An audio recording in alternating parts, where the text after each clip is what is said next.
no time for dreams and wishing. Yes, I made a big decision. I gave it all to Christ. I just had to get it right. He means so much to me. Now I know why he's testing me. Welcome to the He Loves Me, He Loves Me Not podcast with Barbara Pettis, founder and CEO of Better Place Ministries. Barbara's passion for this cause is driven by her own personal experiences with domestic abuse in both her childhood and as an adult. She is committed to helping others achieve their goals of excellence and has devoted numerous hours to educate and empower individuals that are affected by domestic violence. Her enthusiasm for this cause is infectious, and it represents her personal zeal in life. And now, here's your host, Barbara Pettis. Good evening, everyone. Welcome back for another episode of He Loves Me, He Loves Me Not. So before we get started, you guys know I have a little bit of housekeeping that I want to attend to. So last month, you guys know every month we give away, we're blessed that I have a friend that buys gifts. And she has blessed us to be able to give away a gift every single month. So congratulations to Shalonda Lewis, who was the recipient of July's gift. So we have another one for August.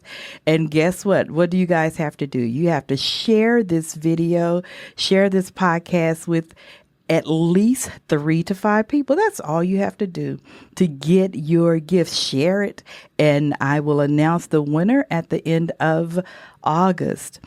Also, I would like to invite you guys to go to my website, betterplaceministries.org. Check the website out. Become a follower. Become a friend. Go to my YouTube page, Better Place Ministries. Subscribe to that. Also, Facebook page is Better Place Ministries. Become a follower.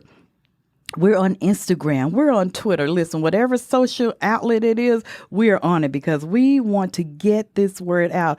Guys, we have listeners as far reaching as Chicago, Atlanta, also Tennessee. So we have people that are watching and following and liking what we're doing here. And I appreciate that so very much. Also, you guys, I am asking you once again to become a donor. We are a nonprofit. We are 501c3 organization, nonprofit organization. So your donations are tax deductible. We are needing donors. So when you go to the website, www.bpministries.org, check out the Support Us page. We really do need your help. So I am praying and hoping that you guys will become a donor because the proceeds will go to helping a deserving woman or deserving children that are trying to get out of domestic violence situation. So please support us. Check out the website. Become a donor. It's something as small as $10. You have no idea what that will do. So we are asking you once again to become a donor. I believe that together we can make a difference. So let's do this thing together, you guys. Help us help them. All right. So my guest today is Monica Johnson. And when I tell you guys, she is so accomplished. Monica is an author, an advocate, a mentor, educator, a minister, motivational speaker, and dynamic business professional with over 29 years of experience developing innovative solutions to complex challenges. She has a story to tell us, you guys, and I cannot wait to hear it. Monica is passionate about empowering and motivating others to succeed. She believes that to effectively empower today's workforce for tomorrow's challenges, we must shift our mindset to create transformational change. This begins with leading self, leading others, and leading business. She is the founder and chief executive officer of Monica Johnson Enterprises, LLC, which includes One Word Movement charities consisting of Woman Reclaim You. I love that. Woman Reclaim You. And that girl is smart. I love that. I'm going to let her tell you more about that. The acronym for that is successful, magnificent, authentic, resourceful, and talented. Monica is the author of Shift from Broken to Breathtaking. I love it. I love it. Don't let what happens to you break you. Let it break open what is in you. Monica, welcome to He Loves Me, He Loves Me Not. I am so grateful that you have taken the time out to spend this with us. I am looking forward to what you have to tell us. I'm looking forward to your story. I know that you have a wealth of information that you can share with us today. So welcome, Monica. Thank you, Mrs. Barbara. I am so honored to be on He Loves Me and He Loves Me Not. And I think that title is so profound. And it's already a statement, right? Just based upon the work that you do. And so thank you for having me on your show tonight. And I look forward to our discussion. Thank you. Thank you. All right. So we're going to go ahead and jump in because you guys know this time goes by fast. When we are really digging in, the time we look up and the time is going to go by fast. So we're going to go ahead and get started. So Monica, do me a favor. Go ahead and start. I want you to start telling, first of all, I went to your website and I was so inspired. I was so inspired. I heard you were speaking to a group of people and you started out talking about unclaimed money. And then you went into, I get what happened to you as a child with your mom and all that. And I was sitting there in awe. So will you do us a favor and will you tell us a little bit about that? So it was my TED Talk that I did, and it's called, Can We End the Culture of Abandonment? And a lot of people have heard me speak about how even the work that you are involved in when it comes to domestic abuse, that has been a tremendous part of my life. My mother was killed when I was 1 year old by my sister's mother. So there was an altercation between my mother and her mother. And so walking through that as I've gotten older and I've sat in the space of understanding that there was a lot of abandonment issues that I had to deal with. And so it was always me in the space of proving, me in the space of doing everything I could do to show people that I had value, that I had worth, because what is it that a little girl wants most in her life? I always believe that the same sex of the gender is the best person for the child. Mm-hmm. And so that would have been my mother. And so me not ever meeting my mother, never knowing my mother, it allowed me to just be in this space of so much uncertainty, so much of, I don't even know who I am.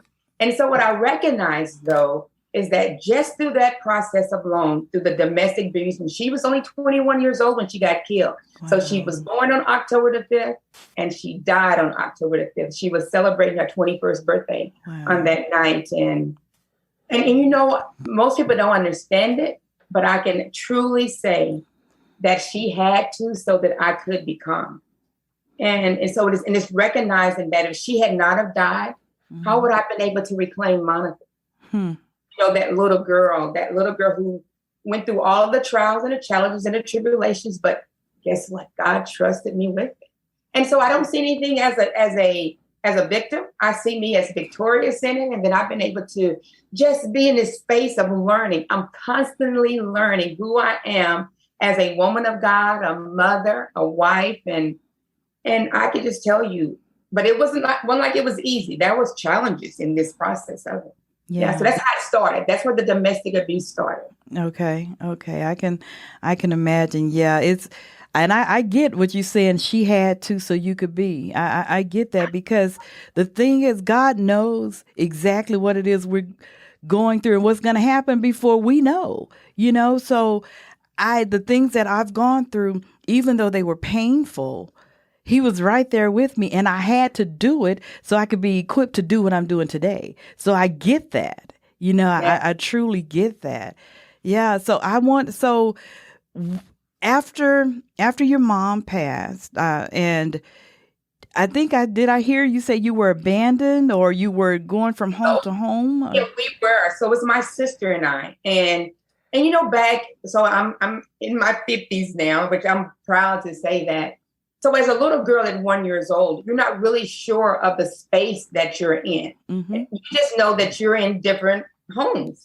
And you don't conceptualize it, or you don't even understand it or have the grasp of what's happening until you're much more older in life. And so as I began to grow, become a teenager, I began to ask questions, and I recognized that I had stayed in like 4 different homes, and the last home that I got into was, and I called the Jacksons, which was mom and dad. I called them my mother and my father, and my sister was already there. But I recognized that in each one of the homes, you're still fragmented. So you're still trying to grasp who you are, and you're picking up all those pieces that have been segregated, or compartmentalized in so many different areas. And having to come to the grasp of it. Wait a minute. This little girl has some things she needs to work through. She needs to find out who she is. And so if you see this picture behind me, that is a picture of my mother. I never saw that picture until I was 30 years old. Wow. So that was a lot of loss, in the space of the moments. Mm-hmm. There was a lot of seeking love and approval from anything and anybody. Mm-hmm. There was a lot of just striving to achieve accolades after accolades just to become more of what you did not want the world to give you a stigma. Mm-hmm. Because I was told, oh, you got so many stigmas against you. You will never amount to anything. But what they did not know, as you say, in your book, take your pain, make your pain purposeful. Mm-hmm. And what I recognized was that I'm not going to let this break me. Yeah. There's got to be something more inside of me that God wanted me to use, so that some people can see the witnesses. We always talk about the witnesses in Hebrews. We are witnesses right here on the planet Earth today, that we can walk down that path and say, if this lady or this young girl was able to do it, then surely I can do it. Absolutely. But you get those analogies and those stories that you place yourself in the Bible. And I'm recognizing I could have been the woman by the well. I could have been the blind man, or I could have been all of these. And even that little girl that was abandoned, in Kings. Remember, she was the one who told Naaman that if he would go dip himself. So even that little girl who was taken at a young age and abandoned from her parents. Yes. So I recognize you don't have to have a name. All you have to do is say yes to him and be willing to move in that space. Yes. But remember that your yes is going to take you out of a lot of your comfort zones. And have you learned who you are? And you'll begin to say, okay, so that means whatever I think about myself, and that's who I am. Mm-hmm. So I'm not going to let people define me and put labels on me. So I don't like people saying, oh, she was born out of wedlock. I don't like people saying, oh, that's somebody else's child. No, I am who God has created me to be. And those are the only things that I will answer to. Yes, indeed. Yes, indeed. Don't start preaching up in here. I get excited about what I see. Yes. I mean, oh my gosh, yes. He's amazing. God is amazing. Because I got that same thing. You'll never amount to anything. You're never going to be anything. You just trash. I got a lot of stuff that for a while I let those things that I was told, I let them define who I was until, like you said, I started finding out who I was. I had to learn who Barbara is and what she's about. But for a long time, I lived that stigma. I lived that you'll never be anything or you'll never amount to anything. And then one day, it's like Saul had the encounter with Jesus.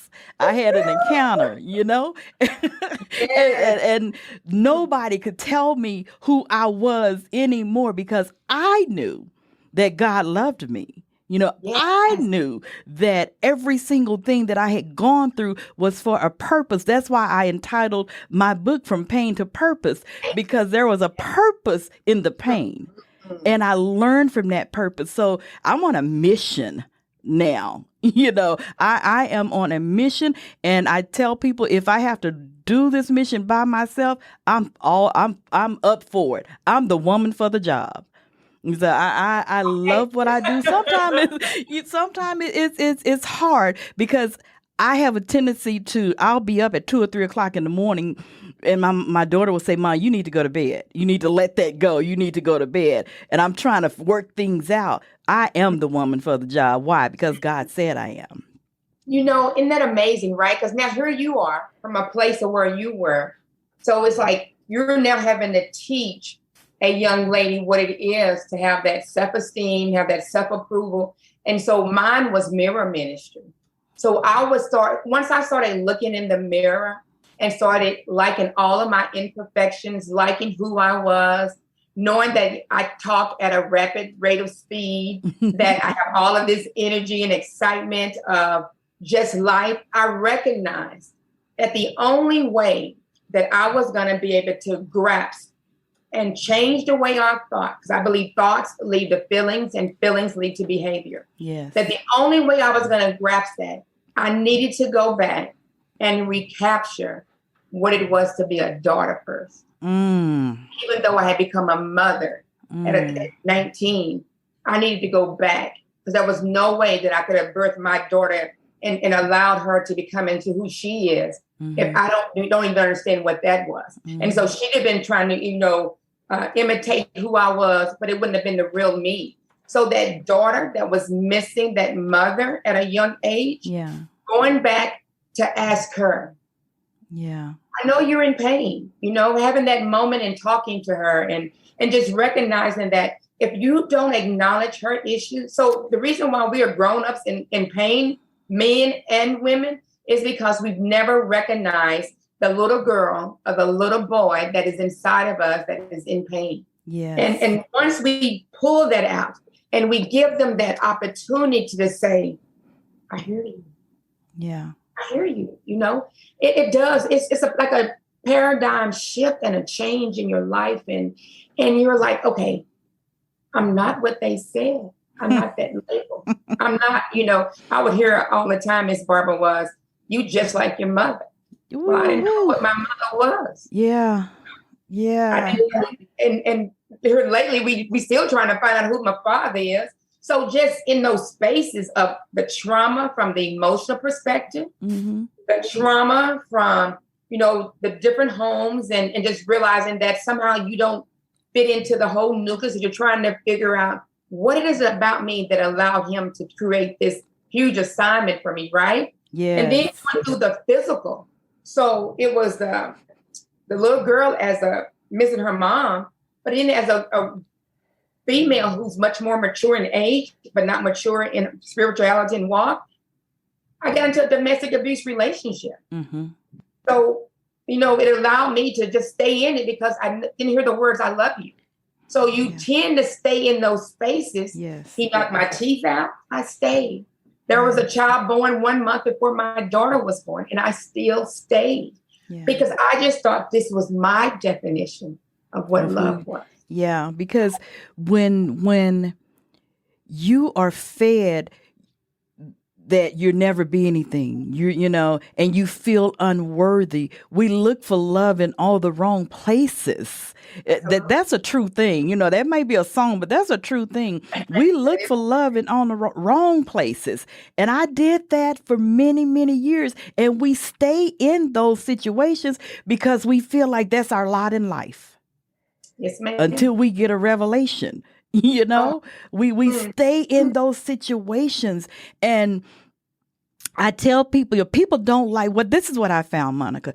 People don't like to live that pain, but that the only way we're going to heal is that we live that pain. You have to walk through the pain to get to healing. And a lot of people don't want to do that, but it's necessary in the healing process. Don't you think so? Oh, I absolutely agree. I think the hardest thing that any individual can do is to do the hard, complicated work of getting to know themselves. Yes. That's going to be some nights of crying. It's going to be some counseling. It's going to be whatever it's going to take. Yes. You got to recognize, how bad do you want to heal?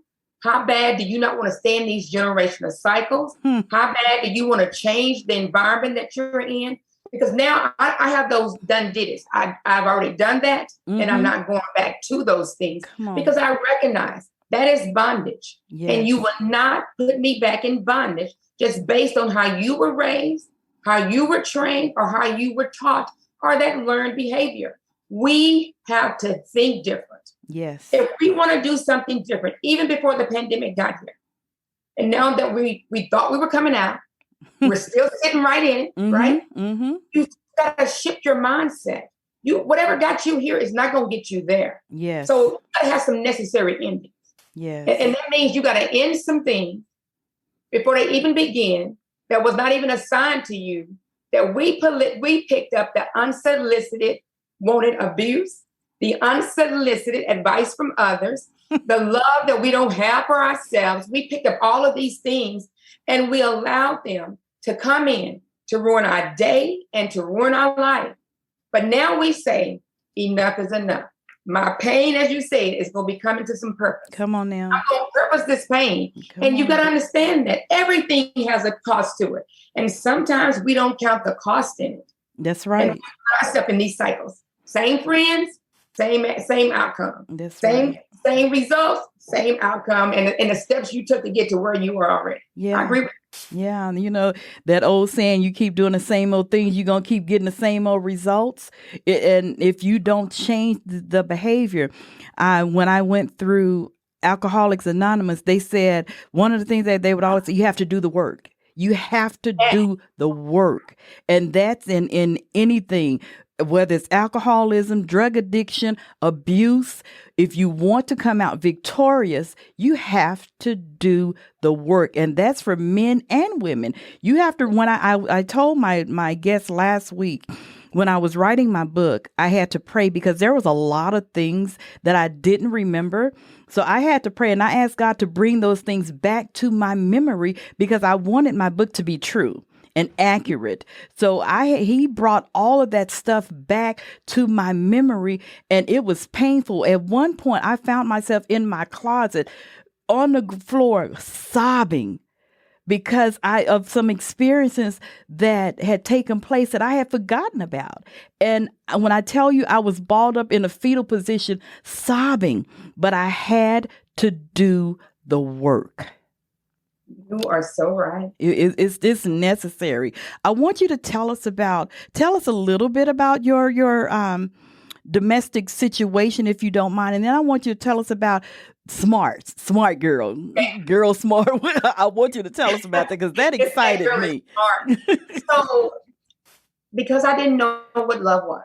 And you know, when you're seeking the love and the food, yes. And as you stated as well, and I totally agree, that your definition of love will be whatever it is that you accept, you know, and we look for in all the wrong places. Yes. So I was in that relationship about 2.5 years. I was a senior in high school when I met him. And because of the upbringing and recognizing some of the same scenarios that played out, and I can say it really easy. My grandmother didn't raise my mother. My mother didn't raise me. And because of the situations that I was in, I was on my way not to raise my daughter. So I recognized that it needed to be a change.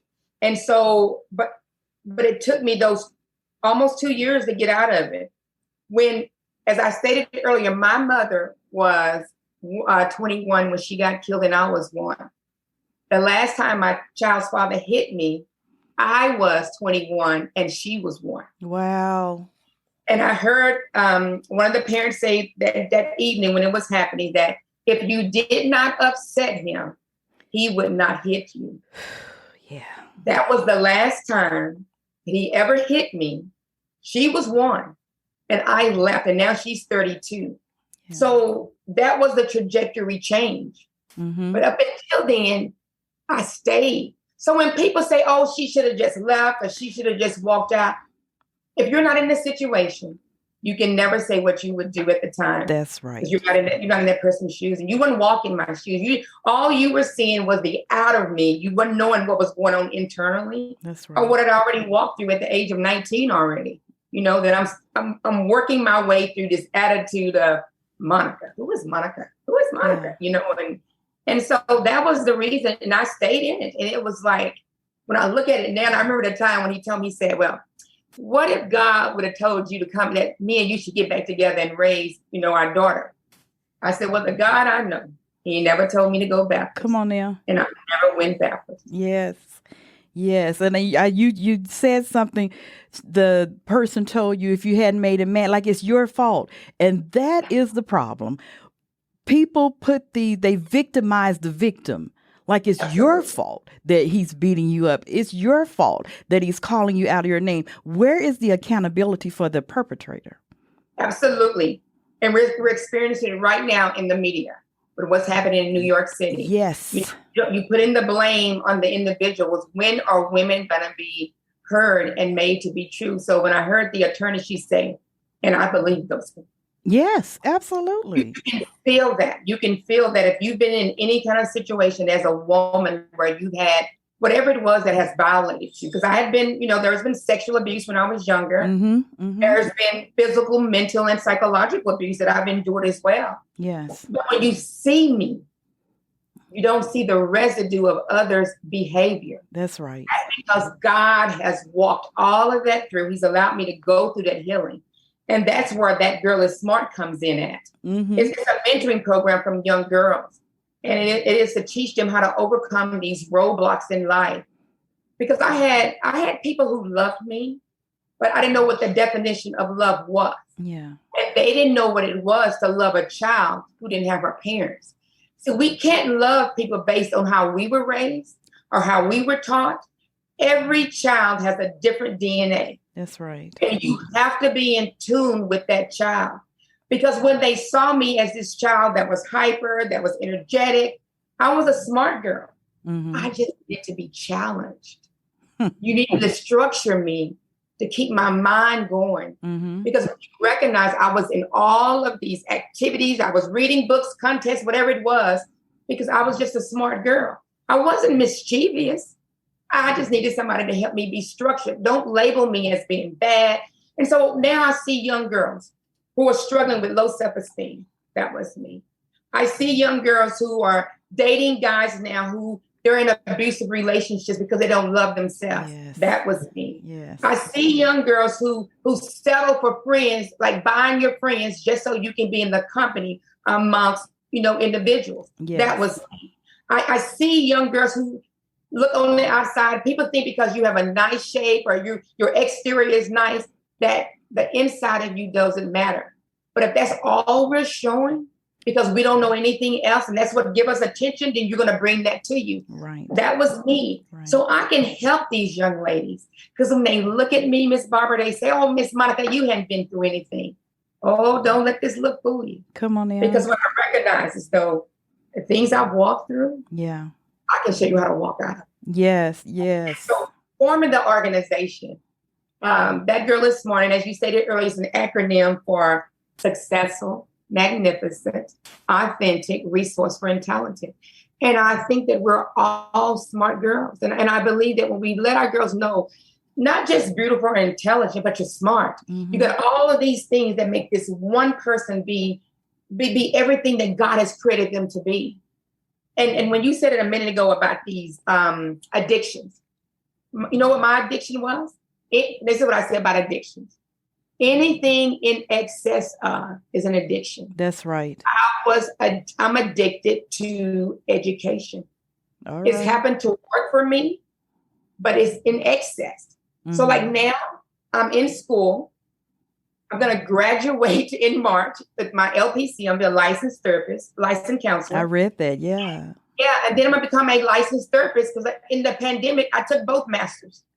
And so I have it'll be my fourth master's. Wow. Education was a way for me to take what was in here mm-hmm. and give it a good reason, but it still was an addiction. Mm-hmm. So I just say now that God just credentialed my experience. That's all right. I love that.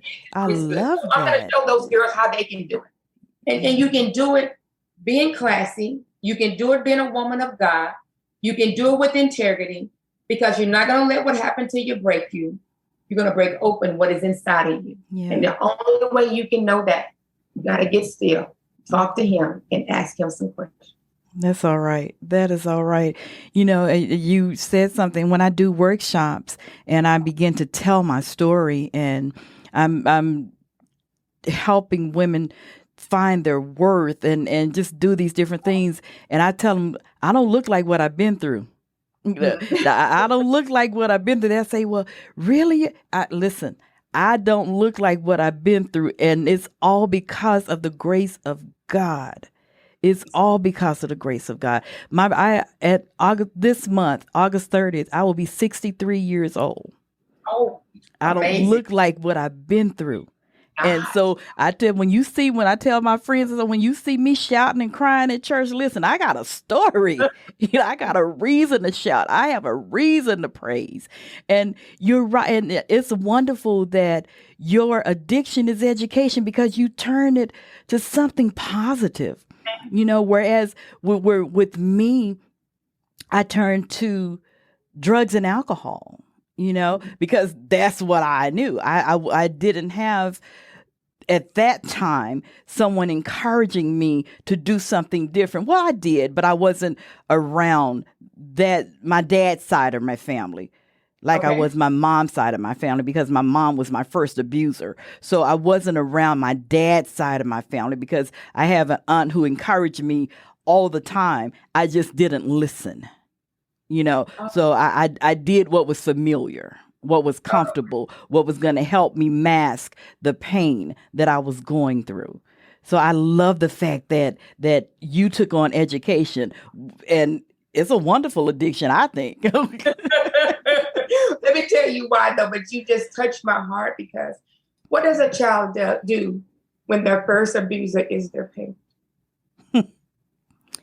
And that's why I became a CASA advocate. So CASA advocate is a court-appointed special advocate that stands in the place for a child doing their CPS cases because their parents, they're being taken from their parents and trying to work their way through them.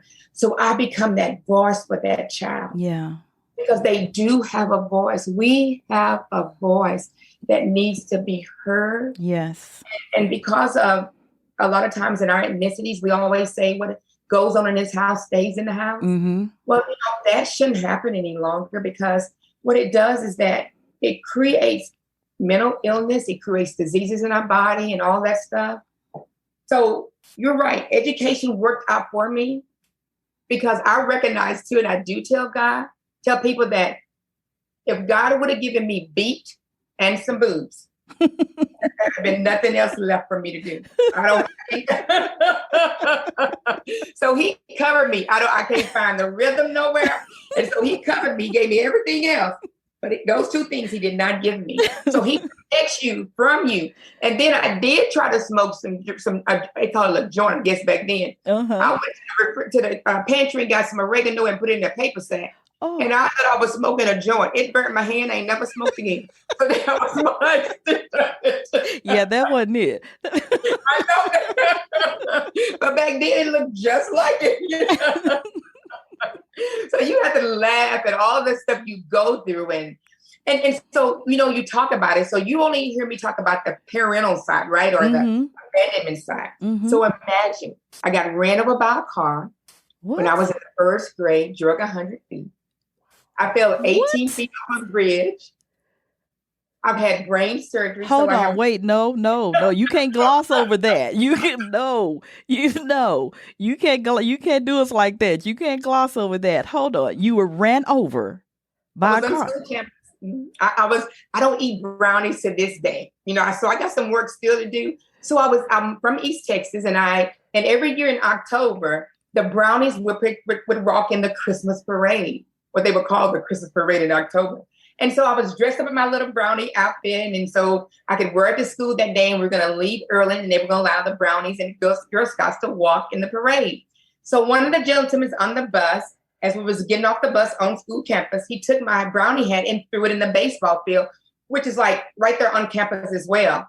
And as I was coming back from the field with my hat, a car ran over me and drugged me on campus. I was in the first grade.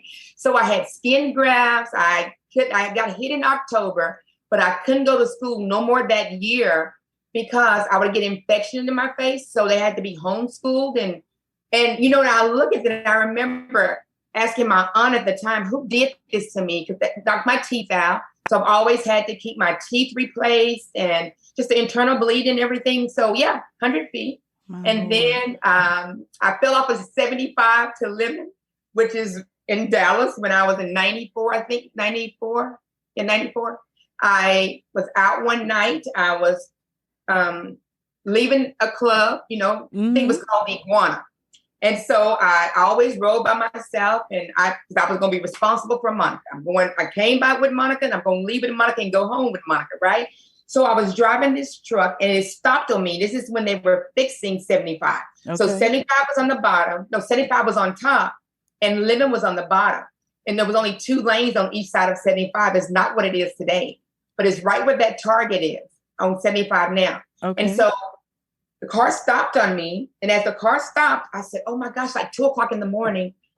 I'm saying nobody's going to think that there's a female in this car. So let me just open the door so I can have somebody help me. So as I opened the door, a guy came by and hit me from behind. Lord. Yeah. So he came to get me out the car, and he was going to place me like right behind where he hit me on the car.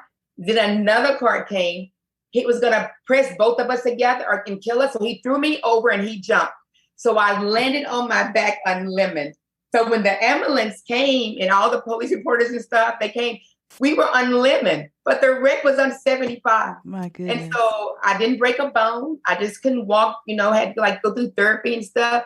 But that was an angel from God, because there should be no reason why I'm still here, and wow. That's another one. And then the brain surgery in 2010, there was a mass at the bottom of my brain stem, and it's called Chiari malformation. And it's a rare brain malformation. And not many people have it. So I just say I was gifted with it. So I'm one of the ones who was chosen with one of these, with that element. And it was blocking the cerebral fluid to my brain. And so they went in and removed the mass so it could flow. And, you need the cerebral fluid to flow, to live. Mm-hmm. And the doctor said, you can tell for at least 3 years, half of my brain had no cerebral fluid on. And so you see this scar here? Mm-hmm. There's a bone under my hip that holds my neck together. So I have 4 plates and 8 screws in my neck. Wow. So that's, so you can imagine your body always being in pain, but I just don't let that stop me. I recognize that this is, these are the scars that Jesus had. He went through a lot of stuff. And so for the sake of the gospel, I've been through a lot of stuff, and there's no need in me complaining about it. Let me see what I can do with it. So I stopped asking why. Okay, now what can I do with this? Mm-hmm. So if you're going to talk about me, watch your mouth. You just never know. Because, it's got to be something special about me for him to use me in that capacity. Yes. Yes. You are amazing. Your teeth knocked out 3 times, so it's just like, oh my gosh. You don't see it, right? You don't see it. Mm-hmm. And it was counseling. It was me recognizing that this is a lot. Yeah. Yeah. It's a lot for one person. And I just stopped asking him. And so I remember, and I just hadn't always done education. So I worked for a Fortune 100 company for 29 years. Mm-hmm. And so last year I got laid off, and it wasn't so much of the credentials. I had those. I have the experience. It was the 5-year-old Monica that walked out of that office, and the first call I made was to my therapist. Yeah. I was like, here I am again, being abandoned. Am I not worthy? So it wasn't me. It was the grown-up Monica that made the call, mm-hmm. but it was the more mature Monica that recognized that, because I saw them as family. Okay. I saw the entity as family. And the way I see it is that I had never been in any home that long. I've only been with an organization that mm-hmm. long. Mm-hmm. And so that was like, you're going to abandon me again? Yeah. And not recognizing that it was a necessary ending. Because God says, in order for something good to happen, something bad must end. And I couldn't understand why they were bad. I only had 4 years to retire. But Monica means counselor and advisor. Yeah. Yeah. So I was named that name without them even knowing the call that God had put on my life, without her even being here. Wow. And now I'm walking into it, even more so than I did purposefully. Because he knew us before we were even in the womb. Yes. He knew what the outcome was going to be. That is, man, listen. I tell people, when we're going through different trials and different tribulations, just like you said, stop asking, why me? Why not you? Why not you? God is trusting us to go through what it is that's why he puts it on, because he trusts us to go through it. He trusted me to go through what I went through. He trusted you to go through what you went through, because he knew that we were going to use it for good and not evil. He knew that we were going to do what he has assigned and anointed and appointed us to do. So, I'm like, hey, why not me? What else? What else you got? Why not me? God, what is it that you want me to do now? I mean, you just get bold when you recognize it, right? Don't you? Oh, look at this, all you got now. This is what I say. This all you got. You came with the wrong stuff. Listen. I'm dealing with a situation right now. I'm like, you know what? It's okay. God, you started this thing. So you told me what you start, you're gonna finish. So I'm waiting on you to finish it, and I'm gonna get out of your way and let you do it. But isn't that hard? Oh, isn't that hard? Oh, it's hard. Because I'm a control freak. Oh my gosh, me and him be having arguments all the time. I remember before I got married, and he knew I needed my husband. So it was my husband who said that I would be speaking. He didn't even know Jesus, what was a scripture. So I didn't know that he would be able to talk to God in that manner, right? So I was like, nope, there is no way. But God said, Monica, I told you to inform. Transformation was left to me. Yeah. And to see how he transformed my husband to be my protector, to love me unconditionally, like I didn't know what love was. And I was afraid of that love. And I'm like, I don't want that kind of love like that. That's too close, because I didn't have that experience before. Mm-hmm. He sent my husband to me so that all that he does now is all his glory. And he only lets us share what's going to edify his kingdom. Yeah. And if he's not getting the glory from it, then what was the purpose of even going through the moment? Yeah. Yeah.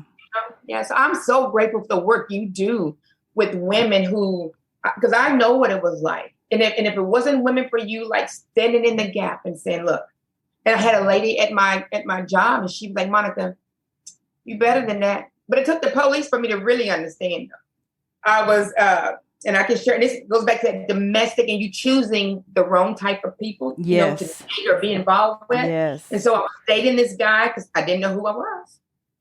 My first birthday party, I was 35. So anybody that showed me whatever love was, their definition, I bought it and accepted it. And so long story short, I went to his apartment. He had another person there. I turned my lights on high and shined him through his light. He called the police on me.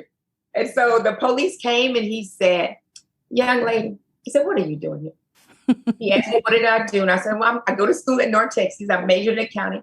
He said, first of all, you're too beautiful and you're too smart. He said, anybody that's going to call and get the law enforcement and affect your livelihood, you don't need to be around them anyway. Yes. I want you to leave here and never come back. Wow. And he was a Caucasian officer. Wow. And I am so grateful for him because that was another trajectory change out of, okay, we're going to change how I date. Yeah. We're going to do something different. Yeah. I love the work that you're doing with young people. I watched a movie last weekend. It was called Behind Closed Doors. And it was about college students. And the focal point was this young lady that was being abused by this boyfriend, and he targeted her. She had just got to the school, and she had been there like, I think maybe a week, and he targeted her. And so I'm so grateful for what you do for young people, because what the parents need to realize, and what we all need to realize, is that abuse is not just happening to adult women and adult men. There are children in middle school that are being abused.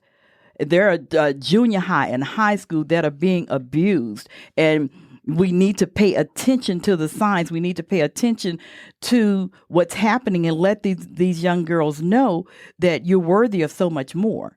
You know, maybe they don't get it at home. Maybe they that's what they see at home. I don't know. But there has to be people like us that step in and say, hey, hold on.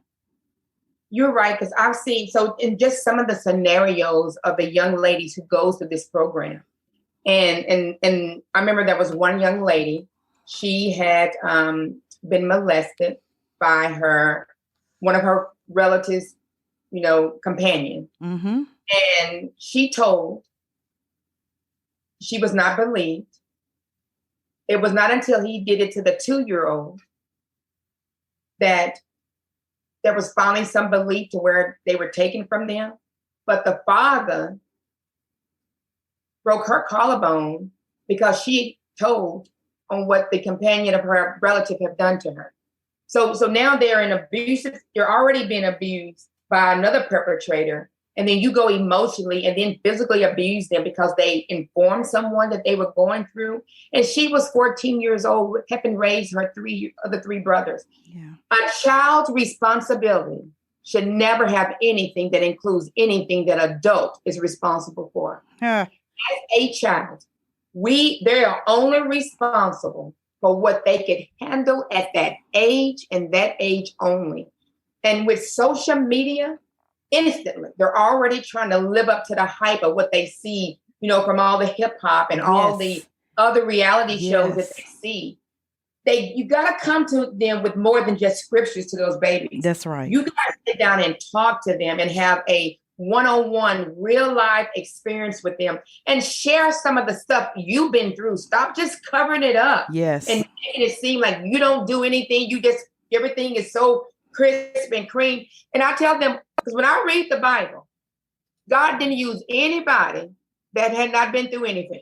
He used the ones that had some dirt on them. That had done, even the woman at the well. How many husbands did she have? Come on. And the man she was with wasn't even hers. So we have to recognize that all this stuff we're going through is for a reason. That's right. And these young ladies and young men, it's not just girls are beating up men as well. Right.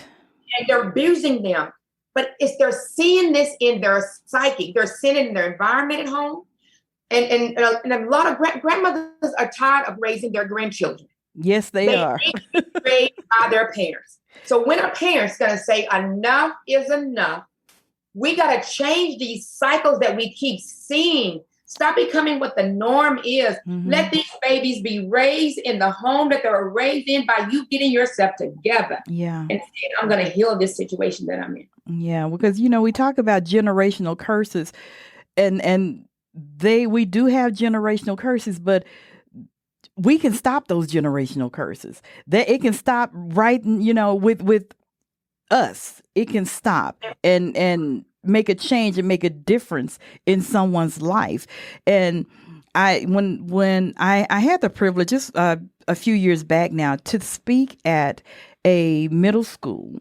And also I had the privilege of speaking at a college, a university, and we were talking about domestic violence and sexual assault and all of these things because it all intertwines together.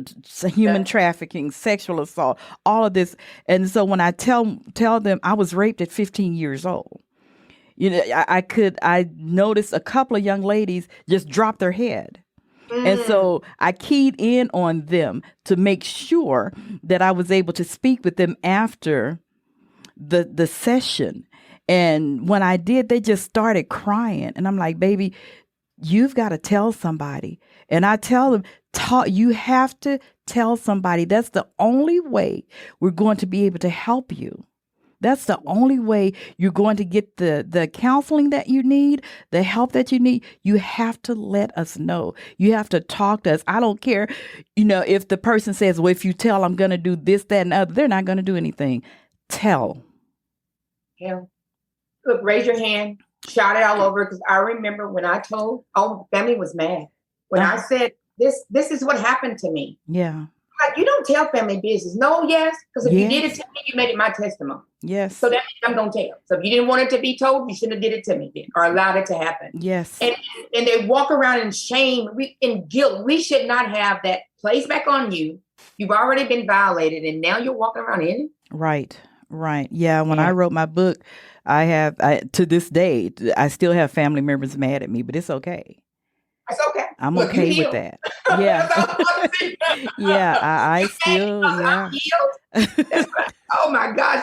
That's what I tested, but you're not going to ask me how I made it through. You see, I'm passionate about this, and I can tell you all kind of stuff about I've been through, because you don't see it. You probably didn't know a lot of the stuff, the physical stuff, but just the mentality of that though, right? Yes. And then when you start going to counsel, what they say, those crazy people you're going to. No, that's smartness that I'm doing. Right. Go to counseling. Mental health is real. It is real. And I recognize that if my grandmother didn't raise my mother didn't raise me, somewhere we got to change that narrative and see things different, so that, like, my daughter is right here now. She's taking, she know I love pictures now.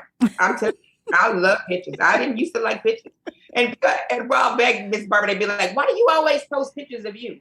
Well, I didn't ask to be your friend anyway. You can unfriend me because I didn't ask to be yours. And if you don't like a cute picture and a real good word, then get off my page. And that's what that is. That's it.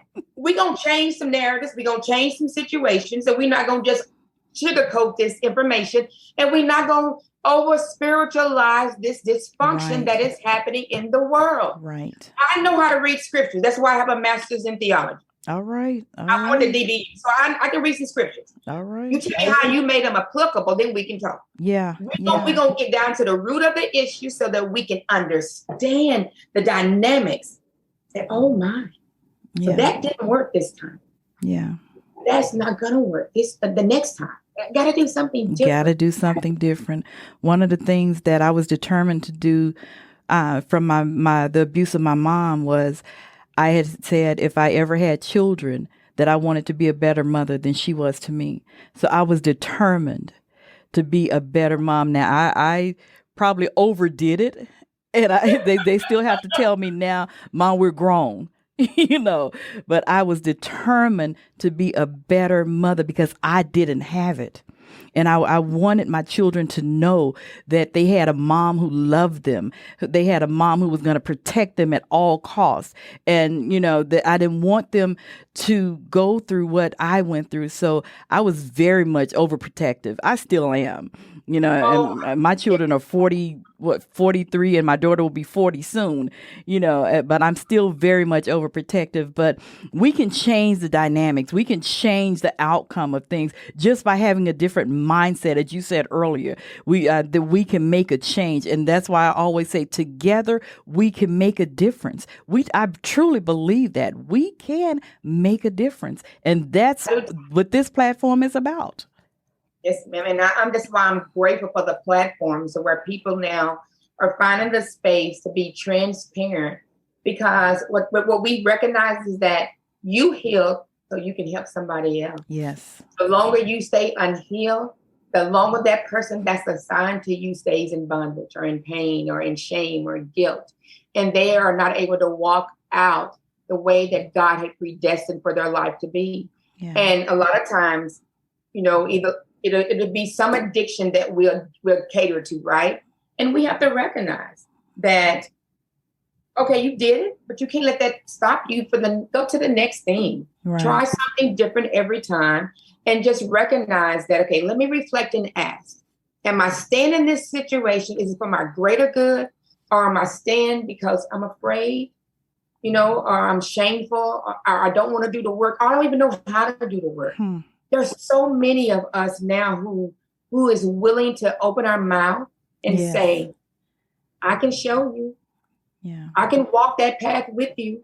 You don't have to do it alone. Like we probably did it alone. We're this generation from your age limit we're the generation that came out and started talking. Yes. We're the people who weren't talking. And so we're the mouthpiece to a whole lot of years of, because we're not like our grandmothers and how they stayed in all the relationships they stayed in. We don't see that as healthy any longer. Right. We don't think we have to work through. There are certain things you don't have to work through. Right. If you don't hit me, we're not gonna work through that. That's some things I've been there, done that. You're just a different person with the same anger issues that you hadn't healed, those relationships in your life. And you can't change anybody. We have to recognize, like you said, this is pain, but it's purposeful. That's right. It's purposeful. That's right. Yeah. That's right. So see, look out of time. Ooh, I tell you. So we are coming up on the hour. You're right. I know it goes by so fast, but I want you to give people your website. I'm going to let you have the closing remarks before I go into my ending. So give them your website, tell them about your book and how they can purchase it and things like that. Here's my book. It's called Shift from Broken to Breathtaking. And I do want to give you like 4 books that you can pass out to your audience, Miss Barbara. So I'm going to send those to you as gifts from me to give to. Oh, I got to do 5 because 5 is great. So can't do 4. Can't do no odd numbers. So I send you 5 books. And that way you can give it for the month of August, want to be yours and you give out 4. Wonderful. Thank you. That way you will be able, but you go to the Monica Johnson. So my name, Monica Johnson, and put TAG in front of it, .com. You can get the book. If you like reading on Kindle, it's on Amazon on Kindle.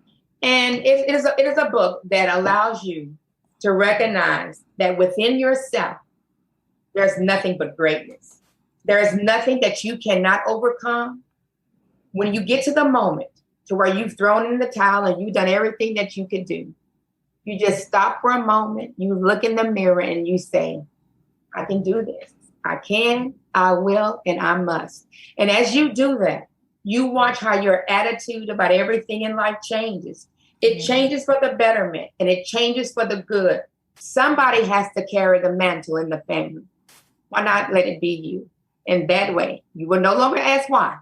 It won't make you defensive, but you'll say what? Allowed it to happen. So what can I do to make somebody else's life better? So thank you. And all social media platforms, I'm Monica Johnson. You can find me there. I love it. Don't go anywhere, Monica. Hang on with me just a few more minutes. Hang on. All right, you guys, we have come up on the hour of our show.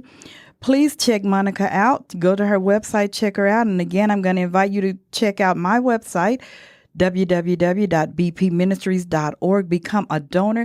If you want to just do a one-time donation, you can do that. If you want a Cash App, it's $BP Ministries. Ladies and men, if you or someone you know is in a domestic violence situation, please seek help. I will be your voice until you find yours, but please seek help. Go to the National Domestic Violence Hotline, 1-800-799-7233. Love is Respect, 1-866-331-9474. WomenLaw.org. Go to their website. Our local facilities, the Family Place. Their number is 214-941-1991. Genesis Women's Shelter, 214-946-4357. One Safe Place of Tarrant County, 817-916-4323. And Safe Haven of Tarrant County, 877-701-7233. Guys, it's been a great show, and if no one has told you today, I love you, and be blessed. I just came to testify today to let you know that no matter where you are and no matter where you've been, that God can change you because He changed me. This is my testimony. There's been a change in me, a wonderful change. Change in me, a marvelous change in me. Listen, I'm not perfect, I've made mistakes, many regrets from some very dark days. But when I open my heart to you,